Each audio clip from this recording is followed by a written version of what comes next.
አክብሮታዊ ሰላምታችን በያላችሁበት ይድረስ። የተወደዳችሁ ቤተሰቦች እነሆ የዕለቱን ዘገባዎቻችንን ከዚህ እንደሚከተለው ወደ እናንተ ማድረስ ጀመርን። አበይት ነጥቦቹን በቅድሚያ የፋኖ ኃይሎች የሚሆን የመከላከያ ሰራዊቱ ከባድ ውጊያ ያደረገን ሲሉ ገለጹ። በክልሉ ርዕሰ መዲና ባህር ዳር አቅራቢያ እንደዚሁም በደቡብ ጎንደር የተደረጉ ውጊያዎች አመራሮች የተገደሉባቸው፣ ከፍ ያለ ሰብአዊ ጉዳት የተመዘገበባቸውም ናቸው። አሁንም የድሮን አሰሳዎች በክልሉ ሰማይ ቀጥለዋል። በቀዳሚነት በዝርዝር የምንመለከተው ጉዳይ ይሆናል። ጠላት ከሰሞኑ መቀለን ለመቆጣጠር እንዘጋጅ በሚል ሽር ጉድ ላይ ነበር ሲሉ የቲዲኤፍ አዛዡ ተናገሩ። ባለፉት ቀናት በክልሉ የተለያዩ አካባቢዎች የተደረገውን ሰልፍ በቀዳሚነት ያስጀምረው አርሚ አባላት በጉዳዩ ላይ የአቋም መግለጫ አውጥተዋል። ተጨማሪውን አዘጋጅተናል። ብልጽግና የተፈናቃዮችን መጠለያ በወታደራዊ ካምፕነት እየተጠቀመ መሆኑ ተገለጸም። ከሳምንታት በፊት በዚህ ካምፕ ላይ በተፈጸመ ጥቃት በርካቶች የተገደሉ ሲሆን አሁን ደግሞ አገዛዙ በተፈናቃዮች ዙሪያ ምሽግ መቆፈሩም ታውቋል። ሰሙታላችሁ። ተቀዳሚ ሙፍቲ ሐጂ ዑመር ኢድሪስ ከዚህ ዓለም በሞት ተለዩ። እኔን ይወዱኛል ሲሏቸው የሚታወሱት ጠቅላይ ሚኒስትር አብይ አህመድን ጨምሮ ከተለያዩ አካላት በኩል የሐዘን መግለጫዎች እየተሰጡም ናቸው። ሌላኛው መረጃችን ነው። እስራኤል የሰላም ስምምነቱ ከተደረሰ ከቀናት በኋላም በጋዛ የአየር ድብደባ መፈጸሟ ተነገረ። ይህ ጥቃት የተፈጸመው ደግሞ አሜሪካ ሐማስ በጋዛ ሰላማዊ ዜጎች ላይ ጥቃት ለማድረስ ተዘጋጅተዋል የሚል ሪፖርቷን ባወጣች ተመሳሳይ ወቅት ነው። የተወደዳችሁ ቤተሰቦች አብራችሁን ስትቆዩ እነዚህን እና ሌሎችን መረጃዎችን ታደምጣላችሁ። ሰናይ ቆይታ ይሆንላችሁ።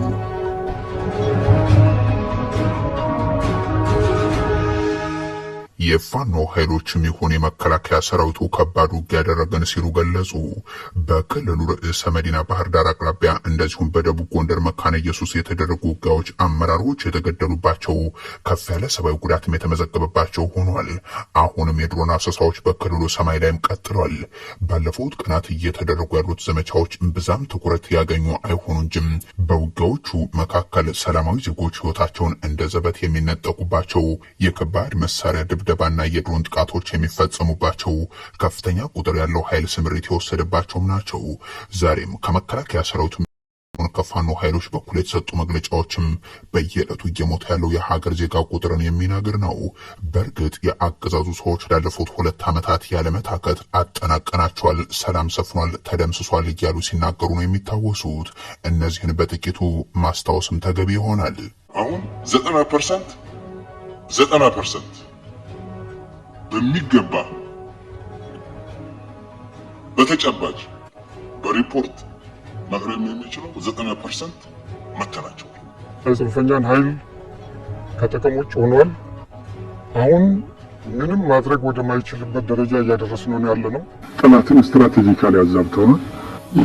በክልሉ ውስጥ ፍላጎቱን የሚያስፈጽም ፊት ለፊት የሚመክት ወይም የሚያጠቃ ከተማዎችን ተቀጣጥሮ ያስተዳድር የሚል ኃይል የለም ማለት እንችላለን።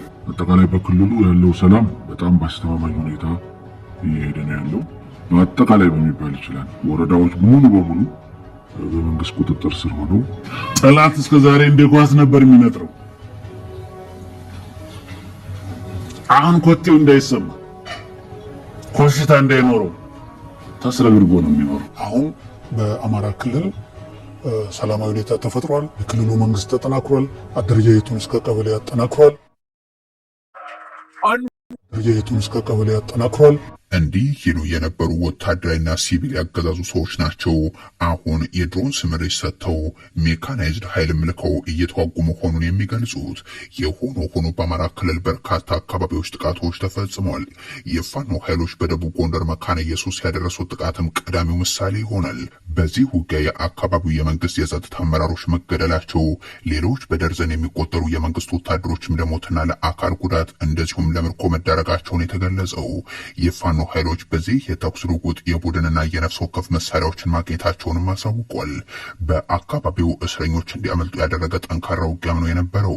በክልሉ ሰሜን ሸዋ ከረማሽ ላይም፣ ደቡብ ወሎ አምባሰል ተራራ ዙሪያ የነበሩ ዕለታዊ ሁነቶችም የሚጠቀሱ ይሆናሉ። ከሰሞኑ ሰሜን ወሎና ጎጃም ቀጠና በፋኖ ሚሆን በመንግስት ኃይሎች በኩል የተደረጉ ኦፐሬሽኖች ከሁለቱም ወገን ያሉ በርካታ ኢትዮጵያውያንን ያሳጡም ናቸው። ከፍ ያለ ጉዳት የደረሰበት አገዛዙ የድሮን ጭምር ስምሪት ሰጥቶ በዘፈቀደ የፈጸማቸው ድብደባዎችን ተከትሎም ከህፃን እስከ አረጋውያንም የተገደሉበትም ነው።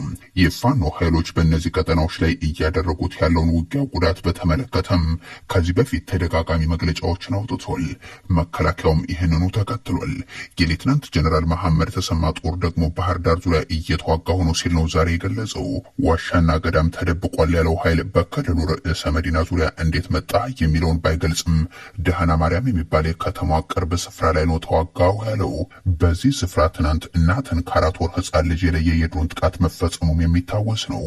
በሰሜን ወሎና በጎጃም ቀጠና የተለያዩ ቦታዎች ላይ ዛሬ የድሮን ቅኝቶች ሲደረጉም ነው የዋሉት። የመከላከያ ሰራዊቱ መግለጫ ደግሞ የፋኖ አመራር ናቸው ያላቸውንናም በስም የጠቀሳቸውን ሰዎችን ጭምር ዘርዝሮም 88 ፋኖ ገድያለሁ አሊያም አቁስያለሁ፣ ይህ የሆነው ደግሞ ቁጭ ባንጃና ደሃና ላይ ነው ይላል። ሌላኛው ደግሞ ከሰሞኑ በሺዎች የሰራዊት አባላት እንዲገደሉና እንዲቆስሉ በመቶዎች እንዲማረኩ አደረጋችሁ ያላቸውን የእዙን አካላትን ያሰረው የሰሜን ምስራቅ እዝ ያወጣው መግለጫ ነው። የሌትናንት ጀነራል አሰፋ ቸኮል ጦር በሰሜን ወሎ ጸበለት ላይ ጠንካራ ውጊያ ያደረኩ ይላል። በርካታ የጦር መሳሪያ ማረኩ፣ የጽንፈኛው አመራሮችን ገደልኩ ሲልም ያክላል።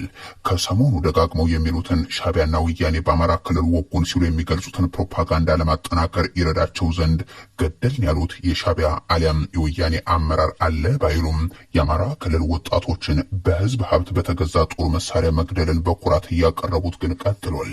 የጦር አዛዦች ፖለቲካዊ ችግር የወለደውን የጸጥታ ቀውስ ፖለቲካዊ ልባት እንዲያገኝ ፖለቲከኞቹ ላይ ግፊት ከማድረግ ይልቅ የሀገሪቱን ዳር ድንበር አስረክበው በሆነ ወንዝ ዳር ስለሚገድሉት ወጣት ሲፎክሩም ይውላሉ። ጠላት ከሰሞኑ መቀለን ለመቆጣጠር እንዘጋጅ በሚል ሽር ጉድ ላይ ነበር ሲሉ የቲዲኤፍ አዛዡ ተናገሩ። ባለፉት ቀናት በክልሉ የተለያዩ አካባቢዎች የተደረገውን ሰልፍ በቀዳሚነት ያስጀመረው አርሚ አባላት በጉዳዩ ላይ ያቋም መግለጫ አውጥቷል። ባለፈው ሳምንት የቲዲኤፍ አባላት ለ5ኛ ተከታታይ ቀናት በተለያዩ አካባቢዎች ሰላማዊ ተቃውሞችን ማሰማታቸው ይታወሳል። በዚህም ሳቢያ መንገዶች ተዘግተዋል፣ እንቅስቃሴዎች ተስተጓጉሏል፣ ነዋሪዎችም ለእንግልት ተዳርገዋል። የቲዲኤፍ አባላቱ ያነሷቸው ጥያቄዎችን በተመለከተ ደግሞ የክልሉ ካቢኔም የትግራይ ኃይሎች ተጠቃሚነትን የሚያረጋግጥ ረቂቅ ደንብ ማጽደቁ አይዘነጋም። ይህ የሰራዊቱ አባላት ተቃውሞ ከአንድ ሳምንት በፊት የተጀመረው ደግሞ በመቀለና አካባቢው በሚንቀሳቀሰው አርሚ 22 አባላት በኩል ነበር። ዛሬ ደግሞ የዚህ አርሚ አባላት በመቀለ ስብሰባ ያከናወኑ ሲሆን ባለ 7 ነጥብ የአቋም መግለጫ አውጥተዋል። በሰራዊታችን ውስጥ የተወሰኑ አባላት ተገቢ የሆኑ ጥያቄዎችን ይዘው ለሰልፍ ቢወጡም መንገዶች ተዘግተው ህዝቡ ባለበት ችግር ላይ ሌሎች ችግሮች እንዲደራረቡ ያደረጉ በመሆናቸው ህዝቡን ይቅርታ እንጠይቃለን፣ ዳግም እንዲህ ያለ ነገር እንደማይፈጠር እንገልጻለን ሲሉ ማሳውቋል። በቀናነት በአባላት በኩል የተደረገን ይህንን ሰልፍ ጠላቶች ጉዳያቸው አድርገውት ትግራይን የብጥብጥ ማዕከል ማድረግ አጀንዳቸው እንደሆነ ተረድተናል ሲል ያክላል መግለጫቸው። የሰራዊቱን አሰራርና የክልሉን ህግ በተከተለ መልኩ ጥያቄዎቻችንን ማቅረብ እየቻል ለጠላቶቻችን አጀንዳ በመፍጠር ለአርሚያችን በማይመጥን አካሄድ መገኘታችንን ተወያይተናል በማለትም አንስቷል። የተሄደበት መንገድ ትናንት ከክልላችን ያስወጣናቸውን አካላትን መልሶ እንዲያጠፉን እንዲገቡ የሚፈቅድ መሆኑን የተረዳንበት መሆኑን ተገንዝበናል። ነገር ግን የተለየ ሳይሆን የክልላችንና የህዝባችን አቅም በሚፈቅደው ልክ ያቀረብናቸው ጥያቄዎችን ልባት እንዲያገኙ እንሻለንም ብለዋል። ለሰላም በቀዳሚነት እንሰራለን፣ ነገር ግን ትግራይን አሳልፈን አንሰጥም የሚለውም ተነስቷል። በውይይቱ ላይ ንግግር ያደረጉት ከትግራይ ሰራዊት አዛዦች መካከል አንዱ የሆኑት ጀነራል ዮሐንስ ወልደ ጊዮርጊስ ጆን መዲድ የሰራዊቱ ጥያቄ የትግራይ ህዝብ ጥያቄም ነው ሲሉ ተደምጧል። በሰራዊቱ ውስጥ ያለው ችግር የመላው የትግራይ ህዝብ ችግር ነው የሚሉት ጀነራሉ ሰራዊታችን ጥያቄ ጠይቆ ትግራይን አሳልፈን እንሰጣለን አላለም ብለዋል። አክሎም የሰራዊቱ ጥያቄ ለመፍታት እቅድ መነደፉን አብራርቷል። በሰሞነኛው ሁነት የትግራይ ህዝብን አንገላተነዋልና ይቅርታ እንለዋለን። የሃይማኖት አባቶች፣ ህፃናት፣ እናቶች፣ ወላጆች ተጎሳቁሏል። ችግር ቢፈጠር እንኳን መዳኛችን ሰራዊታችን ነው የሚለው የህዝባችን ተስፋ ጥያቄ ውስጥ ያስገባ ነገር ነው በዚህ ሰሞን የሆነው ሲሉም ያቀረቡት ጄኔራሉ በተለይም አጋጣሚውን ተጠቅመን ጠላቶቻችን እንቆጣጠራቸዋለን በሚል በደስታ የሰነበቱበት ሁነት ነው የፈጠርንላቸው ሲሉም ተደምጧል። ጸላእትና ቃዲሮም ክቡር ዓምሓሙ በቆየም ተደሲቶም ጠላቶቻችን በደስታ ከበሩ ደልቀዋል። ከዚህ በፊት በ2013 መቀለን ሲቆጣጠሩ ራሱ እንደ ሰሞኑ ደስ ያላቸው አይመስለኝም። ያለው ሩጫና የነበረው ሽርጉድ ልነግራችሁ አልችልም። መቀለ ገብተው ትግራይን ለመቆጣጠር ይሄ ይዘጋጅ፣ ይሄ ይሰራ ወዘተ እያሉ ነው የሰነበቱት። ግን ሰራዊቱ ጥያቄ አነሳ እንጂ ትግራይ ሊያስረክባቸው አላለም። እንደዛ የሚፈቅድ ሰራዊትም የትግራይ ህዝብም የለም። እናም ለማይሆን ነገር ጊዜያችሁን አታጥፉ ነው የምንላቸው። ተንበር ትግራይ ከርክቡኩም ይበል። ጄኔራሉ ይህ ሰራዊት አሁንም እያነሳቸው ያሉ ጥያቄዎች የፕሪቶሪያው ስምምነት ሳይፈጸም በመራዘሙ ሳቢያ እየተከሰቱ ያሉ መሆናቸውን ጠቅሰው አሉ ያሏቸውን ችግሮችም አቅርበዋል።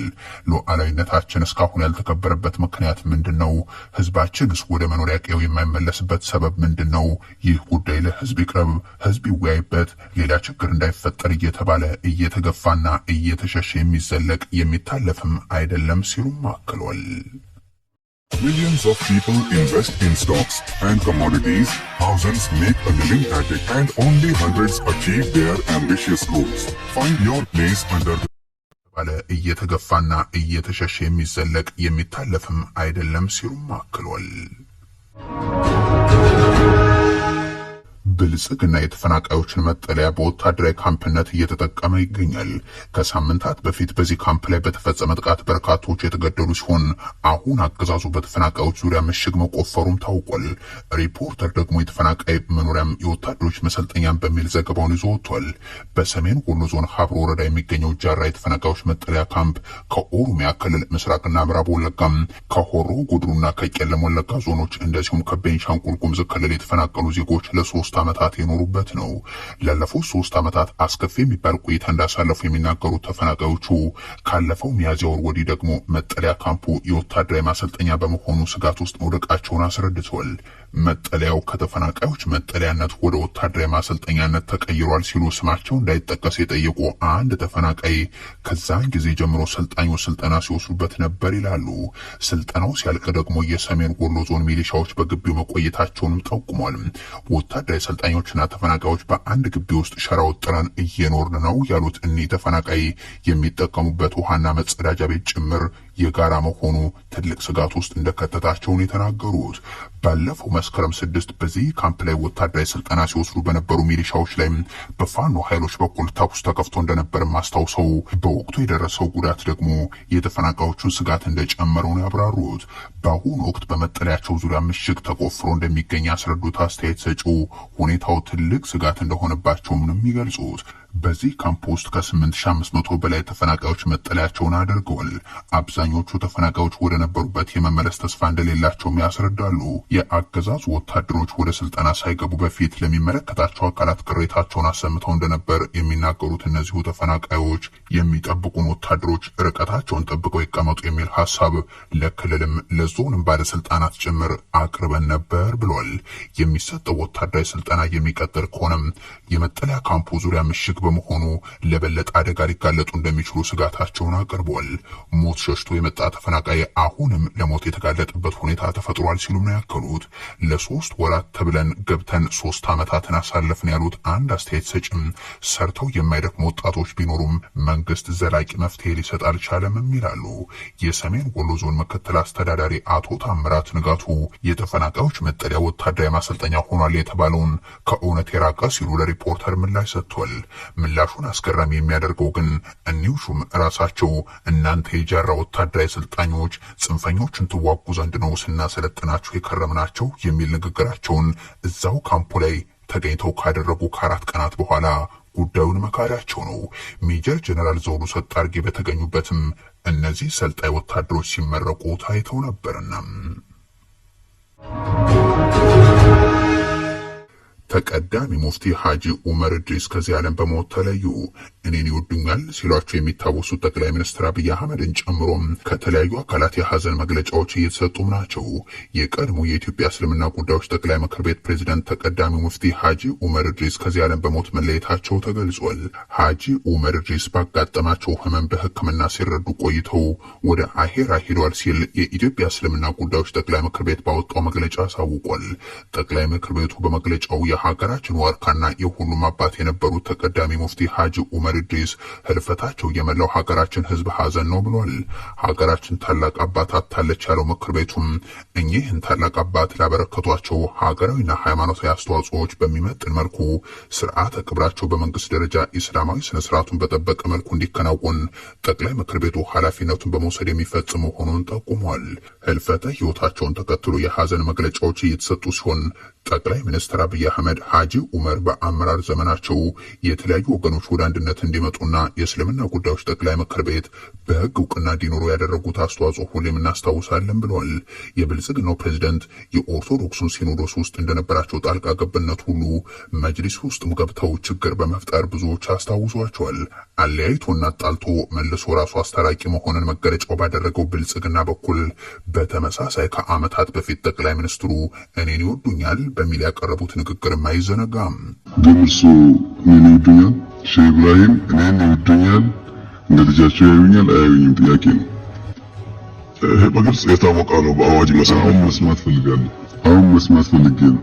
ይወዱኛል ነው ያው ከራሴ በላይ ባልወደውትም ከሁሉም በላይ ወደውታለሁ። ሙፍቲ እርሱ እንደሳቸው እኔን ይወዱኛል፣ እኔ ልጄ ብለው ያስባሉ? ጥያቄ ነው። መልስ ብቻ ነው ፈልግ